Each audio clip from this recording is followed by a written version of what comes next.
자, 저번 시간에 1번부터 10번까지 풀이했었죠.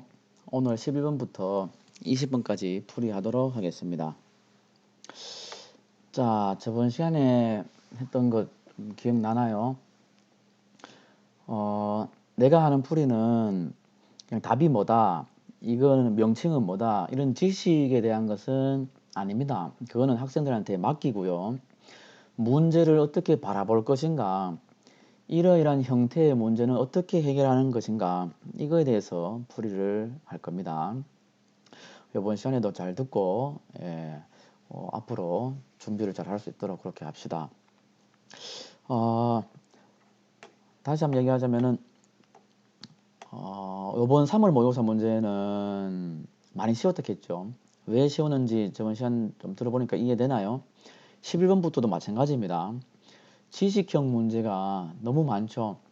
근데 보통 수능에서 막 응용하고 분석하는 그런 단원의 문제도 이번 모의고사에서는 보기가 지식형으로 그냥 단순한 그 명칭만 묻고, 그림에 대한 명칭만 묻고 하는 것들이 좀 많이 나와서 상당히 쉽게 나왔다라고 평가할 수가 있습니다. 11번 문제 같은 경우도 그렇죠. 그냥 하나의 염색체에 1과 2는 이게 이제 서로 복제된 관계인데요. 그죠? 1과 2는 복제된 관계인데, 복제된 관계니까 유정 정보는 당연히 같죠. 그리고 기억을 뭐라 부릅니까? 유클레오솜. 히스톤 단백질이 있죠. 이것도 외우고 있으면 됩니다. 그 다음 니은, DNA는 뉴클레오타이드가 연결된 거죠. 이걸 외우고 있으면 맞출 수 있는 그런 형태입니다. 넘어가도록 하겠습니다. 자, 12번 문제, 감수분열입니다. 감수분열은 정말 시험 문제에 수능 같으면은 자주 나오고 많이 나오는 그런 단원이죠. 우리 앞서 그러니까 1번부터 10번 중에서도 이렇게 있었죠. 몇 번인지 지금 기억이 안 나는데, 8번이었나요? 감수분열 문제가 앞에 있었습니다. 있는데 지금 또 이렇게 나와 있는데요. 여기서는 이제 감수분열에서 돌연변이 개념이 추가가 됐죠. 그래서 단원으로 친다면 돌연변이 단원에 이제 해당이 될 텐데요. 그래서 감수분열과 이렇게 유전, 그러니까 생식과 유전, 이쪽 파트 문제는 상당히 자주 나오니까 공부를 좀 많이 해두면 좋겠습니다. 근데 이쪽 파트 단원의 문제가 상당히 좀 어렵게 나오고, 저번에도 얘기했지만은 고난이도 문제가 생식과 유전에서 많이 나오거든요. 이 가지고 이제 막 이렇게 막 비교 분석하고 표가 나오거나 그래프가 나오거나 막 하는데, 지금 이번 문제는 3월 모의고사 문제는 그렇지 않습니다. 그냥 단순하게 조건이 감수 1분열에서 성염색체가 1회 일어났다 하고 그냥 다 지금 얘기하고 있습니다. 감수 1분열에서 성염색체가 1회 비분리 됐습니다. 오른쪽 두 개가 n 플러스 1, n 플러스 1이다 보니까 오른쪽으로 성염색체가 두 개 다 같죠. 지금 정자 형성이니까 남자일 거고, 여기 있던 XY 상염색체 20, 자, 죄송합니다. 지웁시다. 자, 상염색체 44개죠. 44개 하고, 성염색체 XY 이렇게 있는데 22개,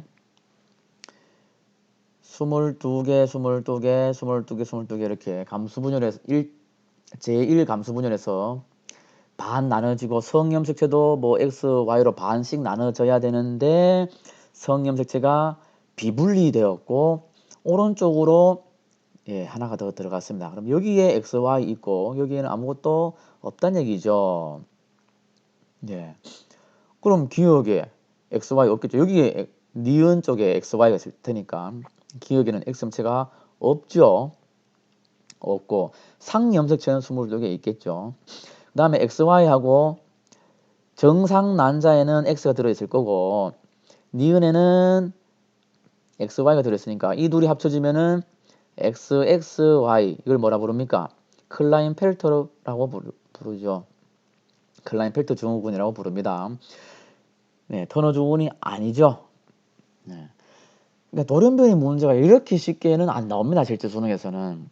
돌연변이 문제는 주로 이런 거 다 감수 몇 분열해서 비불되는지 얘기를 전혀 하지 않고 표나 그림이나 그래프를 제공함으로써 그 그래프를 보고 감수 몇 분열해서 비불되는지를 다시 유추해내고 그 가지고 다시 이제 묻고 이런 형태의 문제가 나오는데 이거는 다 뭐 정보를 다 제시하고 그냥 뭐 이거하고 이거 합쳐지면은 무슨 증후군이냐 이런 거 그냥 단순한 지식형으로 물었으니까 예, 참 상당히 이제 쉽죠. 네.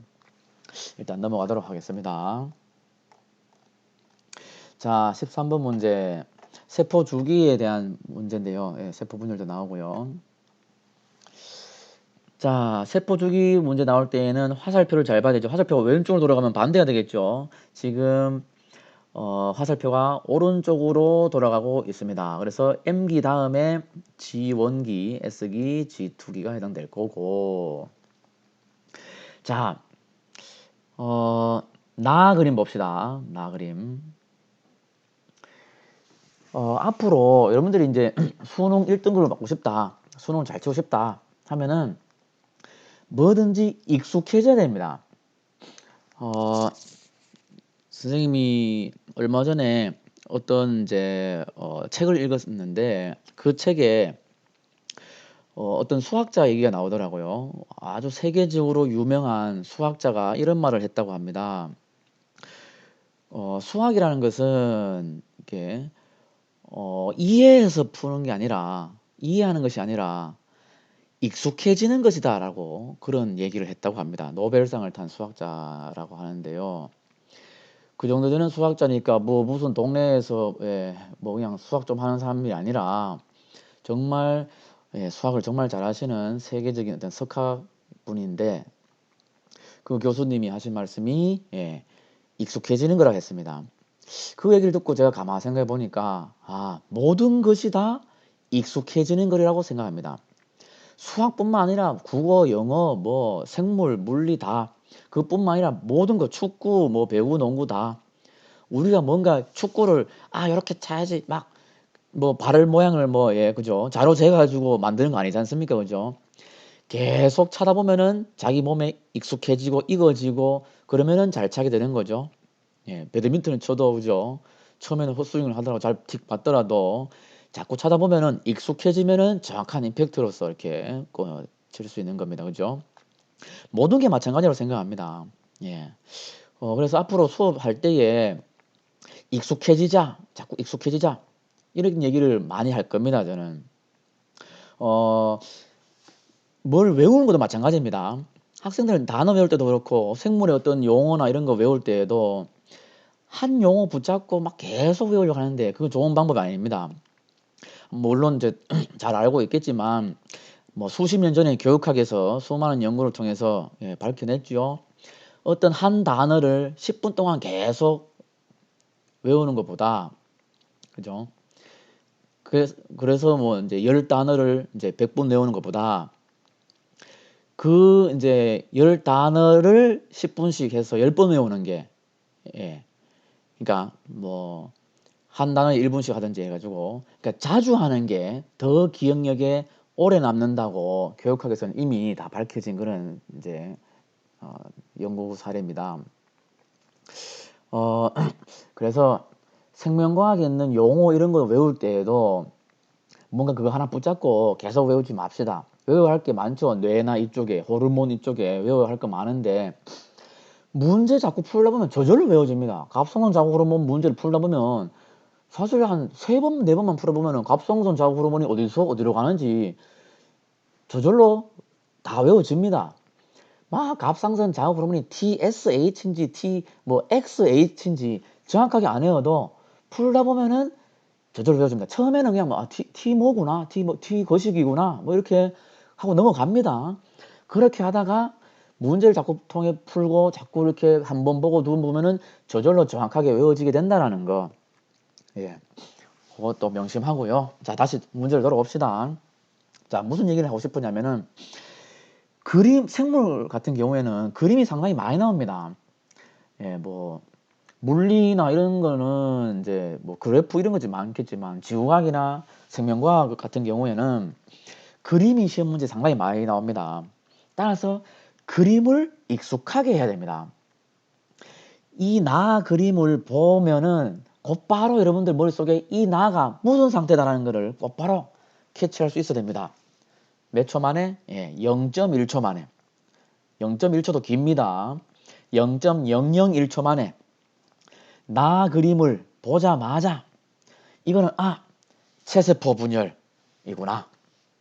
이게 요래 따져가지고 체세포네라고 아는 게 아니라 익숙하게 되면은 이렇게 따지는 과정 다 생략되고 그림 보자마자 자기 시야에 이 그림이 들어오자마자 자기 머릿속에 0.01초 만에 곧바로 막 체세포네 이렇게 탁 나오게 됩니다.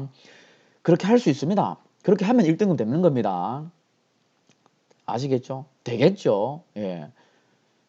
누구나 다 할 수 있습니다. 자, 근데 이게 왜 체세포 분열입니까? 자, 지금 어떤 동물 이에는 4죠. 이에는 4고 지금 염색 분체가 왼쪽 오른쪽 한 개씩 양쪽으로 끌려가죠. 이렇단 말은 염색체가 갈라졌다는 거고 이거는 감수 1분열이 해당이 안 되죠. 그거는 금방 구분이 되죠. 자, 그럼 혹시 이제 감수 2분열하고 체세포 분열하고 요거 두 개가 이제 제일 많이 헷갈리는데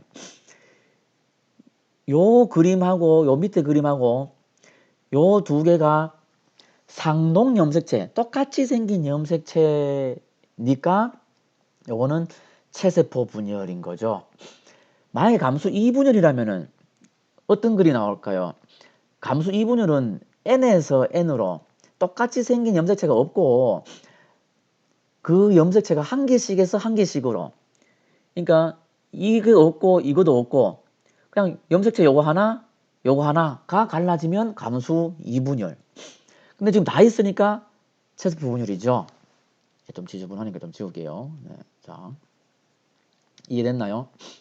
설명을 하면은 이렇게 긴데 지금 설명하는 거야 뭐 내가 이제 말을 쭉 하니까 뭐 한 뭐 몇십 초 이상 이렇게 걸렸는데 이게 익숙해지면은 자기 머리 시험 문제 푸는 아이들은 0.01초 만에 곧바로 팍 떨어지고 그럼 13번 문제도 사실 문제 다 푸는데 몇십 초가 안 걸립니다. 이게. 이해는 4. 요런 중요한 정보는 줄 쳐놓고 표시하고 이제 문제 읽는 습관이 들으면 좋겠고요. 그건 또 나중에 다시 얘기하도록 하겠습니다. 문제 읽을 때 이해는 4구나. 다다닥 그렇구나. 화살표 오른쪽에는 여기 지원이네. 이 체포네. 자, 기억은 지투기 맞죠? 나의 관찰시기는 세포 분열이니까 M기죠.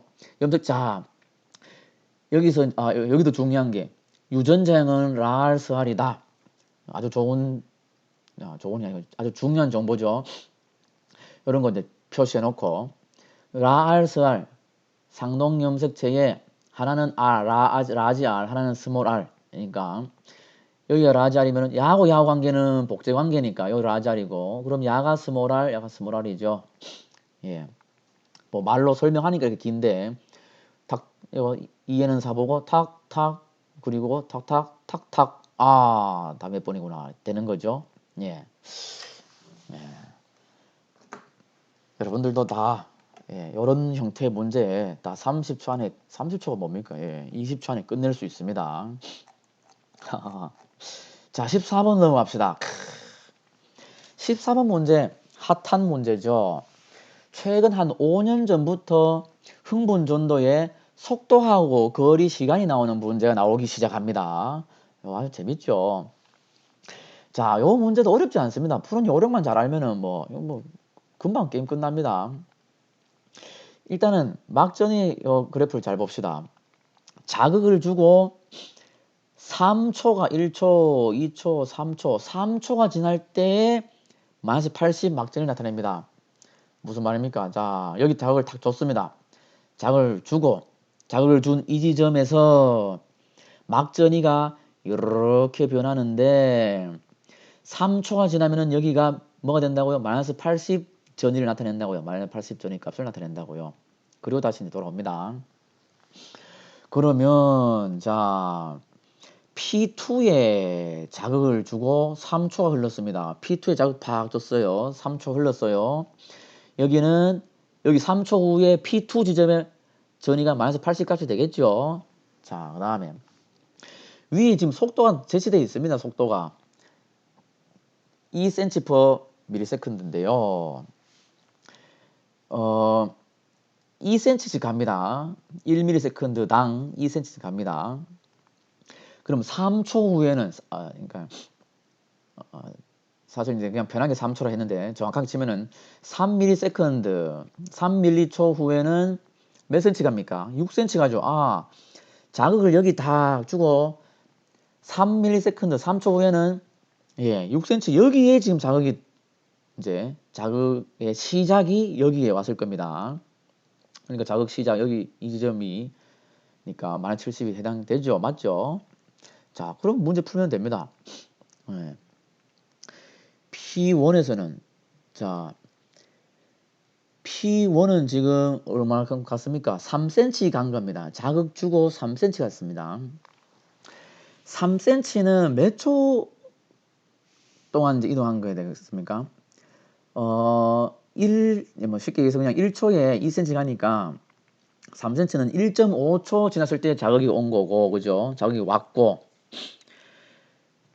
1.5초 뒤에 자극이 시작되어서 지금 3초, 총 3초 흘렀으니까 다시 1.5초가 흘렀겠죠.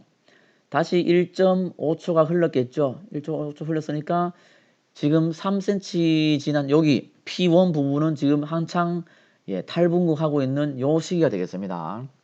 맞죠? 그래가 이제 쭉 뭐 풀면 됩니다. 칼륨은 항상 펌프질에 의해서 밖에서 안으로 이동하죠. 이런 건 무조건 틀렸습니다. 자, 어쨌든 14번 문제를 좀 다시 이제 얘기를 하자면요. 탈분극이 뭔지 이런 용어는 당연히 기본적으로 반드시 외워야 되는 거고요.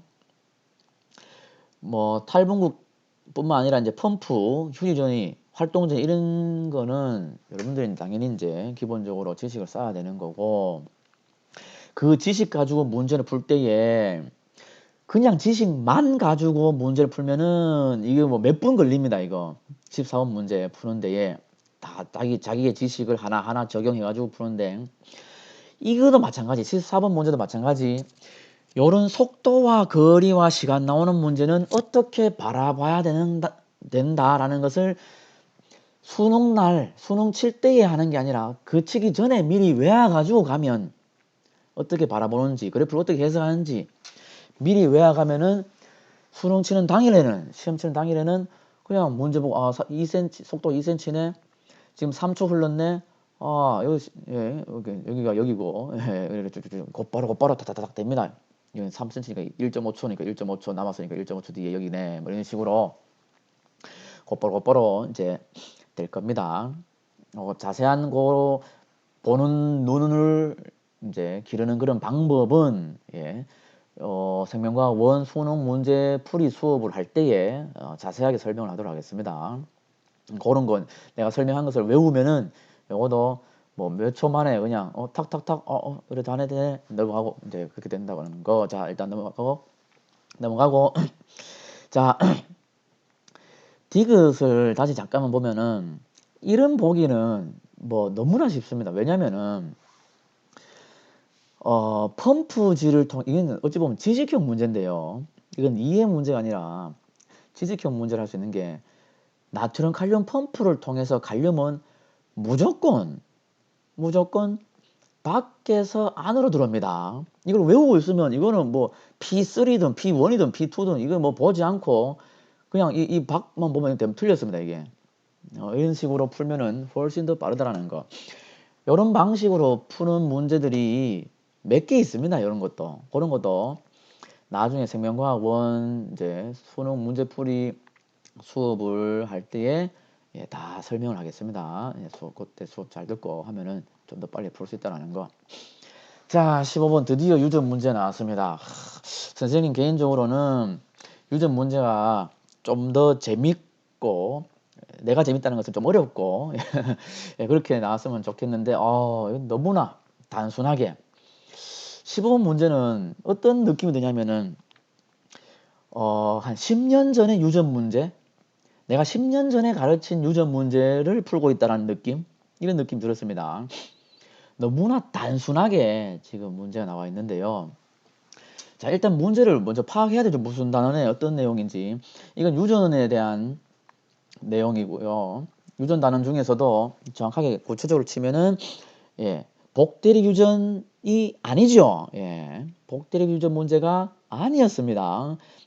세 쌍의 대리 유전자, 세 개의 유전자가 아니라 세 쌍의 서로 다른 상념체에 있는 다른 유전자들이 하나의 피부색을 이루는, 이거는 무슨 유전입니까? 다인자 유전이죠.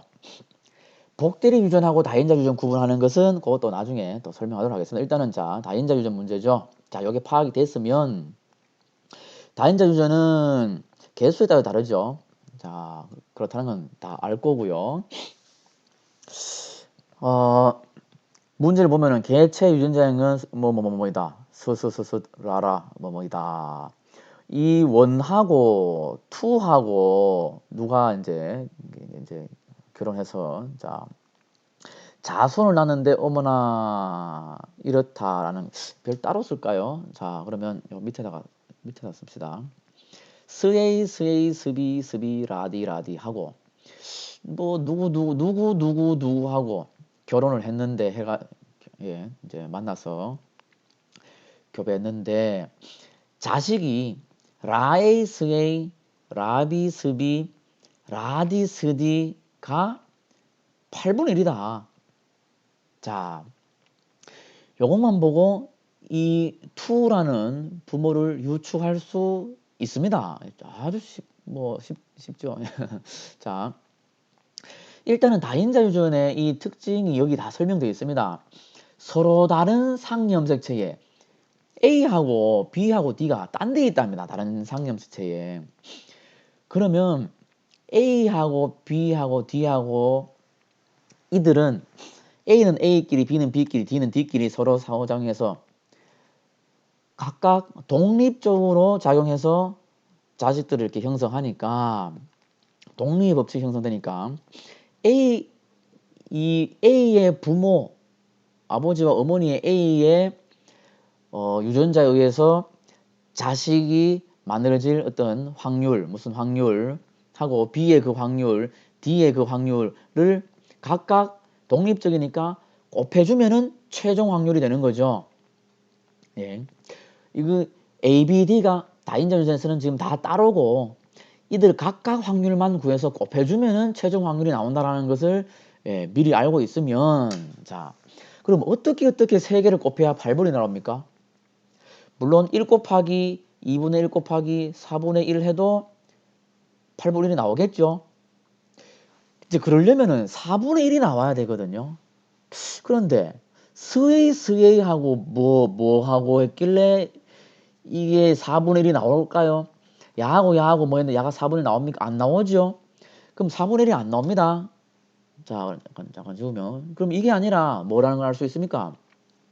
A, B, D 모두 다 A 2분의 1 확률, 그러니까 야하고 스웨이와 뭐하고 만났는데 라에이스에 나올 확률이 2분의 1이고, 마찬가지 B도 2분의 1, D도 2분의 1, 그래서 8분의 1이다 라는 걸 알 수가 있겠죠. 그러면 스웨이하고 어떤 유전자가 만났길래 라에이스에 나올 확률이 2분의 1입니까? 그렇죠. 라에이 하나, 스웨이 하나 있어야 각각 만나면은 라에이스에 나올 확률이 4분의 2 반이 되죠. 그럼 마찬가지, 그러면 라비스비, 라디스디가 되죠. 여기까지 이해됐나요?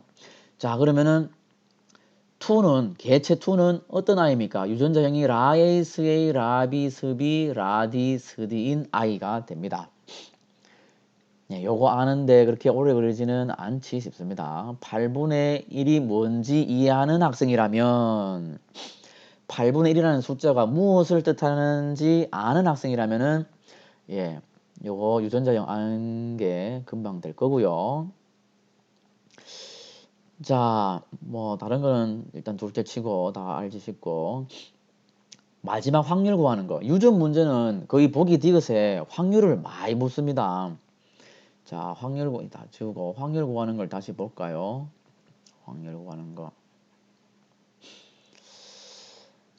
자, 기억의 피부색이 1과 같을 확률은 1의 피부색은 이제 무슨 색인지 모르겠지만 무슨 뭐 분홍색인지 뭐 보라색인지 모르겠지만은 자, 그게 중요한 색깔이 중요한 게 아니라 다인자 중에 특징이 뭡니까? 유전자의 대문자 개수에 따라서 피부색이 달라지죠. 그럼 피부색은 유전자 대문자 개수만 알면 되죠. 그럼 개체 1의 대문자 개수는 몇 개입니까? 1개, 2개, 2개죠. 그러면은 1의 피부색은 대문자 2개입니다. 그럼 개체 1과 2가 만나서 그 자손 중에 우성 2개, 대문자 2개 있을 확률을 묻는 겁니다. 쉽게 말해서. 글자가 좀 안 되네. 어쨌든 자, 지금 보기 디귿은 문제가 뭡니까? 보기 디귿은 개체 1과 2가 만나서 자식을 만드는데 우성 2개 있을 확률을 모르는 겁니다. 여기까지 이해되죠? 개체 1, 스에이, 스비, 라디 하고 개체 2, 라에이, 스에이, 라비, 스비, 라디, 스디 둘이 만나서 자식 놓을 때에 자, 자식 중에 우성 2개 있으면 되는데 이거 어떻게 구하나요? 어에 구하지 하면 시간 다 가겠죠. 자, 한 가지 팁을 잠깐 미리 얘기하자면은 일단은 이들 부모의 유전자 특성을 봐야 됩니다. 이 아버지는 어떻게 감수 분열을 하든 간에 스웨이에서 스웨이 하나 물려주겠죠. 생세포. 생세포의 습이 중에서 이렇게 감싸서 이렇게 나중간에 어쨌든 습이 하나 반드시 물려주겠죠. 라디입니다. 라디 하나 반드시 물려주겠죠. 이래나 저래나. 그럼 개체 1은 무조건 스웨이스비 라디라는 생세포만 형성됩니다. 그럼 이미 아마 우성 대문자 하나가 이미 무조건 100%로 자식에 내려가겠죠. 그러면 이 개체 2가 라에도 있고 스웨이도 있고 막 다양하게 있는데 이들 중에서 우성 하나만 자식한테 물려주면 그렇게 개체 2에서 우성 하나 들어있는 생체세포가 개체 1의 생체세포와 만난다면은 그래 될 겁니다. 자, 그런데 자, 봅시다. 확률은 전체분의 잠깐만요. 자, 다시. 확률은 전체 자식 수분에 해당되는, 지금 묻는 거는 우성 2개짜리니까 대문자로 할까요? 대문자 2개짜리. 확률은 전체 자식의 가지수 분의 지금 요 문제에서의 확률은 대문자 2개짜리를 묻고 있으니까 일단 전체를 알아야 되네. 전체는 어디 됩니까? 전체는. 자, 지금 여기에 피부색에 관여하는 저 유전자가 몇 쌍이라고요? 3쌍이죠. A, B, D 3쌍. 자, 뭐와 이렇게 한 쌍이 관여하면은 자식들은 총 몇 가지 나옵니까? 총 4가지가 나오죠. 한 쌍당 자식들은 4가지 나옵니다. 이건 뭐 당연히 기본적으로 외워야 되고 이건 중학교 때 배우는 거죠. 근데 총 3쌍이니까 어떻게 됩니까? 4 곱하기 아까 곱하기 한다 했죠. 4 더하기가 아니고 4 곱하기 4. 예. 요렇게 이제 계산해서 전체가 64분의 2개를 골라야 되는데 뭐 요런 방식도 있지만은 지금 뭐 쌤이 잠깐 팁을 주자면은 어쨌든 뭐 이거 아버지라고 친다면은 개체 1 아버지 개체 1에서는 무조건 하나가 뭐 이래나 저래나 무조건 하나가 내려갑니다. 그럼 개체 2가 어떻게 물려주냐에 따라서 이제 상황이 달라지게 되겠죠.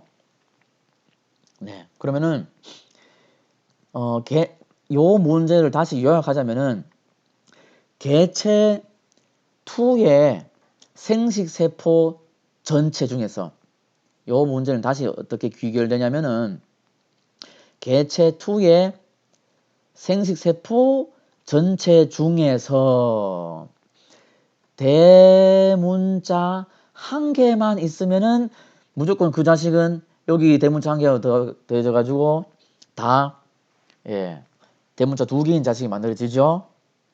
자, 그럼 요 확률을 구하면 되는 겁니다.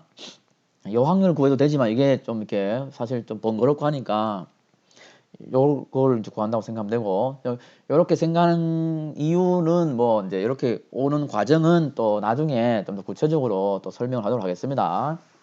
시간 관계상 일단 요것만 얘기하겠습니다. 요것만.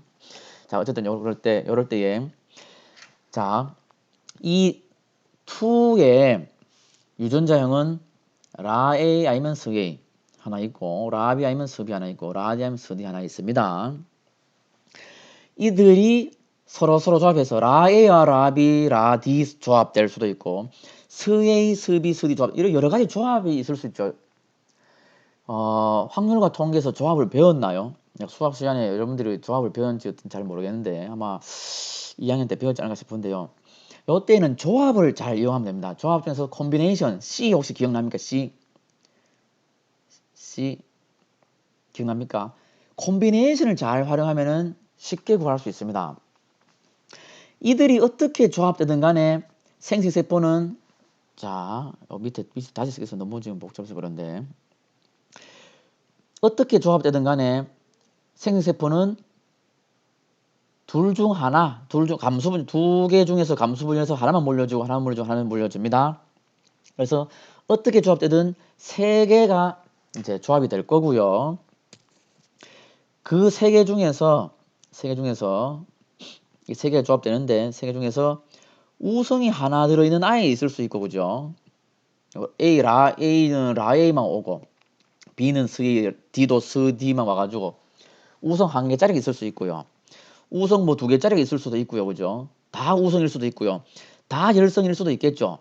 그러면 조합은 몇 가지가 있을 수 있겠습니까? 조합은 3C0에서 무슨 말입니까? 3개로 조합되는데 그 중에 대문자가 하나도 없는 경우가 3C0이죠. 3C0. 3개 조합되는데 대문자 1개 있는 경우, 3개 조합되는데 대문자가 2개 있는 경우, 3개로 조합되는데 대문자가 3개 다 있는 경우, 총 4가지가 있을 수 있죠. 그리고 각각은 3C0이 1, 요거는 3, 3, 1이죠. 그 수가. 자, 그러면 이 총 개수는 8개. 맞습니까? 네. 2가 세 쌍의 대리 유전자로 유전되고요. 그죠? 둘씩. 그럼 2 곱하기 2 곱하기 2 해서 8 맞죠? 그 중에서 대문자 1개만 물려주면 되죠. 1개만. 요것만 물려주면 됩니다. 요걸 확률이 3가지죠. 그럼 개체 2가 라A, 스A, 라B, 스B, 라디, 스디인 개체 2가 생식세포를 형성할 때에 총 생식세포 8개 중에서 대문자 1개는 3가지가 나오죠. 8분의 3이죠. 맞죠? 예. 지금 설명이 지금 길었는데 여러분들 이해시키기 위해서 설명이 길었는데 사실 설명을 이보다 좀 더 자세하게 해야 되고 이전에 필요한 또 이해해야 할 부분들이 있습니다만은 자, 어쨌든 지금 오늘 지금 풀이는 뭐 어려워 보일 것 같은 이런 유전 문제도 뭔가 해결해 나가는 방식과 요령, 콤비네이션 사용하는 방법 이런 것들이 있다는 거, 이런 거를 알면 외우면 쉽게 빨리 풀 수 있다는 겁니다. 그걸 얘기하고자 합니다. 자세한 콤비네이션 사용 방법은 나중에 생명과학원 유전 수능 문제 풀이 수업을 할 때에 그때 다시 수업을 하도록 하겠습니다. 일단은 넘어갑시다. 자, 16번은 마지막에 하겠습니다. 다른 거 먼저 봅시다. 지금 시간도 그렇고 17번. 이건 지식형 문제죠. 네. 기억, 환경이 생물에 작용하는 것. 이게 작용이죠. 니은, 생물이 환경에 작용하는 거 반작용이라 부르죠. 여기는 화살표는 상호작용입니다. 이런 거 외우면 됩니다. 외우고 A는 분해자도 가지만 B로 가니까 A가 생산자, B가 소비자, 사람은 소비자에 속한다. 이런 거 외우면 되죠. 이런 건 다. 자, 17번 완전 지식형 문제입니다. 넘어갑시다. 자, 옆에 20번 있으니까 20번 바로 합시다. 생물 다양성에 대한 내용. 이것도 완전 지식형 문제죠. 외우면 됩니다. 다양성이 높을수록 안정된 생태계라는 건 뭐 이거는 통합과학에서 1학년 때도 배웠죠. 예. 이런 건 다 외우면 되고 넘어갑시다. 19번 뭐 하와이 오징어 포식자 이거는 이제 서로 피포식 관계. 근데 발광세균하고 오징어는 서로 이득을 주니까 상리공생이죠. 상리공생. 이런 건 다 상리공생이 뭔지, 경쟁이 뭔지, 분서가 뭔지 이런 거 외우면 됩니다. 넘어가도록 합시다. 그 다음에 질소순환. 요거도 시험 문제 잘 나오는 겁니다. 이산화탄소 순환은 쉬워서 시험 문제 잘 안 나오고요. 생태계에서 질소순환은 상당히 이제 자주 나오는데요. 요거도 대기 중의 질소가 암모늄 되는 것은 질소 고정이다. 뿌리옥 박테리아가 한다. 라고 외우고 있으면 됩니다. 그리고 암모늄이 질산이온 되는 것은 탈질산 아니고 질산화입니다. 질산화에 탈자 붙었으면은 질산이 다시 대기중으로 가는 것을 탈질산이라고 합니다. 탈질화작용이라고 합니다. 그것도 이제 단어를 외우면 됩니다. 그러니까 이런 것들은 넘어가고 자 16번 문제 풀이하고 오늘 마치도록 하겠습니다. 자 다시 자 가계도 문제 나왔습니다. 아까 얘기했지만 이러한 형태의 가계도 문제 지금 여러분들이 교육과정이 바뀌었죠. 작년 교육과정만 해도 이렇게는 뭐 절대 안 나왔습니다. 그런데 지금 교육과정이 바뀌면서 연관이 빠지다 보니까 가계도 문제를 어렵게 낼 수 없어서 이렇게 단순하게 낸 것 같은데요. 이것도 마찬가지입니다. 16번 문제를 보고 난 이 선생님의 느낌은 글쎄요. 이거는 적어도 한 5년 전, 8년 전에 쉬운 가계도 형태의 문제다. 그런 형태로 나왔다라는 느낌이 있는데요. 자, 일단은 간단하게 봅시다. 가계도 문제 풀이하는 방법은 선생님마다 다르더라고요. 제가 다르고 우리 학교에 뭐 다른 생물 선생님도 다르고 제하고 친한 어떤 다른 생물 선생님도 또 다르고요. 근데 어쨌든 이제 나의 방식을 기준으로 설명을 하겠습니다. 나는 일단 가계도를 보자마자 그 가계도가 상염색체인지 성염색체인지 구분하라고 이제 합니다. 그렇게 가르칩니다. 왜냐면은 가계도에다가 상염색체라면은 뭐 라지 T, 스몰 T 뭐 이런 식으로 써야 되겠죠. 뭐 라티, 뭐 스티 이렇게 써야 되겠죠. 근데 성염색체에 대한 문제라면은 이게 좀 달라집니다. 라티, 스티, 뭐 이렇게 쓸 수 있지만 성염색체니까 성까지 구분해줘야 되죠. 여성의 경우는 이렇게 세 가지 똑같지만은 남성의 경우는 라TY 혹은 스TY 이렇게 5가지로 좀 더 구체적으로 써줘야 됩니다.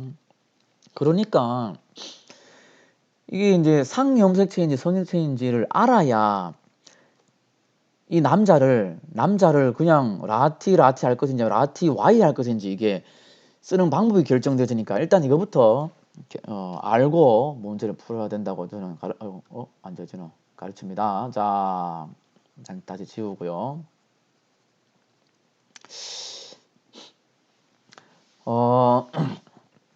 그 다음에 상성을 알았으면은 우열을 알아야 됩니다. 그 다음에는 우열을 알아야 되는데요. 지금 뭐 시간관계상 자세한 내용은 지금 여기서는 다루기 좀 그렇고 일단 이 문제는 성염색체에 대한 문제입니다. 왜 성인지는 나중에 수업할 때 가르쳐 줍니다. 성염색체 문제 구분하는 방법, 요령, 상염색체 구분하는 방법 가르쳐 주겠습니다. 그거 잘 배우면은 그냥 가계도 그림이나 혹은 이런 조건들 몇 개 딱 보면은 이거는 성이네 이렇게 알 수 있게 됩니다. 그런 건 가르쳐 줄 테니까 나중에 수업하도록 하고요. 이 문제는 지금 성염색입니다. 성염색체일 때에 우성, 열성 구분하는 방법이 있습니다. 자, 남자가 새카맣은데 이 남자의 엄마나 딸, 그러니까 다른 세대의 여자, 남자를 기준으로 다른 세대 여자를 빨리 찾아서 그 색깔을 구분하면 됩니다. 자, 남자를 기준으로 다른 세대의 여자, 요 엄마가 지금 안 그려져 있고, 이 아저씨의 엄마는 안 그려져 있고, 이 아저씨의 딸이 지금 여기 5번이 있죠. 다른 세대 여자 있습니다. 근데 지금 흰색 같죠? 이거는 알 수가 없으면 이걸로는 뭐 문제를 풀 수가 없습니다. 그런데 자, 여기 3번도 남자가 새카맣죠? 근데 이 엄마 없고 딸 보니까 또 새카맣죠? 이거 알 수 없습니다. 근데 여기 9번은 새카만데 아하 엄마가 딸은 지금 안 그려져 있고 새카만 남자의 세대가 다른 여성이 여자가 지금 다른 색깔입니다. 까맣고 있는 흰색이죠. 요런 다른 색깔의 다른 세대의 남자 여자를 비교하면 우성 열성을 대변할 수 있습니다. 요때 여자가 흰색이면 열성 반성 유전이고요. 여자가 새까만색이면 우성 반성 유전입니다. 이건 외우면 됩니다. 왜 그런지는 여러분들이 지금 잠깐 이렇게 그 유전자형을 써보면 대본을 알 수 있을 겁니다. 뭐 자세한 설명은 다음에 하고요. 남자가 새까맣고 여자가 흰색이면 열성 외웁시다. 외우면 그림 딱 보면 대본 알 수 있죠. 남자가 흰색인데 여자가 까만색이다 하면 우성입니다. 어쨌든 간에 지금은 네, 다 정해졌죠, 이제. 네. 그림 다 보면은 밑에 조건하고 자, 실제로 이 16번 문제도 정말 빨리 푸는 학생들은 문제 막 읽고 이 그림 안 봅니다. 조건 문제 봅니다. 조건 보고 조건 딱 보고 적용해서 이거 성인의 가형질은 성인의 라티스티로 뭐 이루어지는데 라티가 우성이고 열성 반성 유전이네. 열성이 병이네. 병은 이렇게 밑줄 꺼서 저는 이렇게 표현을 합니다. 요런 관련된 것도 나중에 다 설명할 겁니다. 자, 어쨌든 빨리 푸는 학생들은 이거 파악하는 데에 이 문제의 속성을 파악하는 데에 정말 몇십 초가 안 걸립니다. 따다다다닥 딱 해가지고 뭐 곧바로 문제 풀면 끝입니다. 이런 가계도 문제도. 자, 그 다음에 이제 근데 여기 지금 혈액형이 또 하나 나왔죠. 자, 혈액형이 지금 조건이 그 1, 2, 5, 6 요 한 4명의 가족이 다 다르다 했습니다. 혈액형이 다 다른 경우는 아버지 어머니가 AO, BO인데 자식이 O, AB인 경우 혹은 아버지가 ABO인데 자식이 OO 잠깐만요. 아버지 어머니가 ABO인데 지우고 자식이 AO형, BO형, AO, BO인 경우. 자, 다시 문제를 돌아와서 내 가족의 혈액형이 서로 다른 경우는 요 경우 아니면 요 경우 두 가지밖에 없습니다. 그런 상황에서 1하고 자, 항A 혈청하고 섞었을 때 응집반이 일어났으니까 1은 A형 아니면 AB형이겠죠. 1은. 자, 이때 1과 10의 혈액형이 같대요. 1과 10이 같답니다. 그러면 1이 AO라면은 야도 A형이겠죠. 1이 AB형이라면 야도 AB형이겠죠. AB. 근데 6과 7의 혈액형이 같다. 그럼 야하고 같습니다. 야하고 혈액형이 같은데 AB가 이렇게 나올 수 있습니까? 이게 가능할까요? 자, 야가 BB든 BO이든 AB가 나올 수가 없죠. A가 아예 없으니까, 그죠? 그러니까 이게 해당이 안 되고, AB하고 이제 AB형이면은 A도 되고 B도 되니까 예, A가 나올 수 있죠. 따라서 요 조건 하나, 예, 그다음에 조건 둘, 조건 셋, 조건 넷을 예, 그냥 이렇게 섞어만 봐도 지금 내가 이렇게 쭉 써서 그렇지 사실 이거 눈으로 이렇게 써도 눈으로 이렇게 보고 해도 금방 찾을 수 있습니다.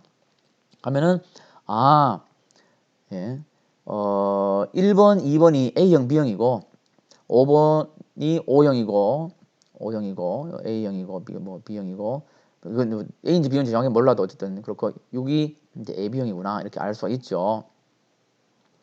그래서 이제 문제를 풀면 됩니다. 여기 나오는 확률은 예, 여기는 지금 가발현 그 확률 따로 이제 구하고 AV 세력형의 그 확률 10과 같을 확률 따로 구해서 이거는 맹독립적이니까 하나는 요거는 성염색체에 의한 거고 요거는 상염색체에 의한 거니까 서로 곱해가지고 구하면 되겠습니다. 이때 이제 만약에 조심해야 될 게 있다면은 예, 성염색체의 어떤 확률 구할 때에 혹시 동생이 남자인지 여자인지 여기에 남자라는 글자가 있으면은 또 이게 달라지겠죠. 그런 건 조심을 해야 됩니다. 자, 정리를 하고 마치도록 하겠습니다. 자, 어쨌든 나는 여러분들에게 희망을 좀 주고 싶습니다. 문제풀이를 들어보니까 선생님 이거 생명과학 원 못하겠는데요 이런 생각이 듭니까? 아니면은 할 수 있는데요? 1등급 한번 해볼까? 이런 생각이 듭니까? 여러분들이 일단은 기본적으로 지식은 그거는 반드시 가져야 됩니다. 그건 내가 너들한테 해줄 수 있는 게 아닙니다. 그건 자기가 외워야 되는 겁니다. 내가 너들 머리를 이렇게 열어서 이렇게 막 지식을 집어넣어 줄 수 있는 게 아니죠. 그럴 수 있으면 그렇게 하겠습니다만은 그게 안 되죠. 자, 지식 일단 가진 다음에 내가 너들한테 해줄 수 있는 것은 뭡니까? 문제를 푸는 요령입니다. 내가 수업 시간에 문제 푸는 요령을 가르쳐 줄 겁니다. 그럼 여러분들은 문제 푸는 요령도 내가 가르쳐 주는 것을 외워가지고 그거를 그 방식대로 딱 적용을 해서 빨리빨리 탁탁탁탁 문제를 풀면 예, 누구나 다 정말 다 훈련만 좀 하면은 문제만 좀 많이 이렇게 좀 풀어본다면은 누구나 다 1등을 받을 수 있다라는 거. 뭐 꼭 1등급이 아니더라도 1, 2등급 이렇게 상위 등급을 못 받는 학생들의 특징을 보면은 일단 공부를 안 하는 아이들이 사실은 좀 있고 공부를 해도 지식이 있더라도 요령을 모르는 아이들이 있습니다. 그 다음에 마지막으로 요령이 있다 하더라도 훈련을 안 해서 마지막에 이제 10월 달쯤 되면 지금 이제 원래 수능은 12월이죠. 그럼 막판에 11월 달쯤 되면은 문제풀이 막 계속 해야 되는데 그걸 또 게을리하는 아이들이 또 고득점을 받을 수 없습니다. 세 박자가 맞아야 되는데요. 이 세 박자에 대해서도 계약하고 나서 제가 다 가르쳐 주겠습니다. 첫 번째 어떻게 하는지, 두 번째, 세 번째 어떻게 하는지 계약하는 거의 첫날이나 아니면 뭐 이렇게 나중에 이제 시간을 봐서 수능 생명과학원 1등급 뭐 꼭 생명과학원이 아니더라도 사실 모든 게 마찬가지입니다. 물리든 뭐 수학이든 다 영어도 다 마찬가지고요. 수능 1등급 받는 방법에 대해서 1, 2, 3단계에 대해서 설명을 할 텐데요. 어쨌든 여러분들 좀 더 희망을 갖고 올해 안에 내신도 잡고 다 할 수 있습니다. 내신도 잡고 수능도 그 요령대로 1, 2, 3단계 이렇게 시간을 좀 잘 할애해가지고 이렇게 연습해서 열심히 훈련해서 다 모두 다 좋은 결과 있도록끔 그렇게 했으면 좋겠습니다. 이게 뭐 선생님이 축구를 좋아해서 그런데 항상 축구에 좀 비유를 하거든요. 축구하는 거나 뭐 공부하는 거나 똑같습니다. 일단은 좀 알아야 됩니다. 공을 어디에 차는지 사실 좀 알아야 되거든요. 롱볼을 어디에 차는지, 패스는 어디에 하는지 좀 알아야 되고요. 안 다음에 아는 것만 가지고는 절대 안 되죠. 훈련해야 됩니다. 기술도 있어야 되고. 훈련을 하면은 아까 얘기했듯이 익숙해지면은 쫙 됩니다. 이제 누구나 다 익숙해지면 요령을 알고 그걸 이렇게 연습해서 익숙해지면 다 고득점 받을 수 있는데 문제는 끝까지 훈련을 안 하기 때문에 문제가 된다는 거. 자, 우리 올 한해 끝까지 열심히 하는, 꾸준하게 열심히 하는 그런 습관을 잘 들여서 모두 다 성공하는, 우리 경상고 아이들은 다 모두 다 성공하는 그런 아이들이 되었으면 좋겠습니다. 자, 오늘 수업은 이로써 마치겠습니다.